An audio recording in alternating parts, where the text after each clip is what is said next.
এটির সঠিক প্রোনাউন্সিয়েশন সবাই বলতে পারে না। সহজ ওয়ে আপনাদের শিখিয়ে দেই। আপনারা বলবেন আফিস ইন সি, তাহলে একসাথে এটা বলেন আফিসিয়েন্সি, আফিসিয়েন্সি। সঠিক প্রোনাউন্সিয়েশন আমরা বলি পটেটো, তাই না? Potato, potato. আবার টমেটো বলি, রাইট? টমেটো, কি হবে? টমেটো। আমরা আরো অনেক ভুল করে থাকি, অ্যাবাউট বলে থাকি, বাট এটা কি হবে? অ্যাবাউট। আয়রন বলে থাকি, আর্ন, কি হবে? Earn.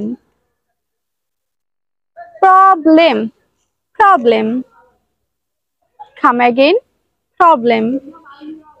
No problem, don't worry. আবার আপনারা প্রবলেম না বলে ইস্যুও বলতে পারেন, যেখানেই প্রবলেম সেখানেই issue. Okay, thank you. Like and share.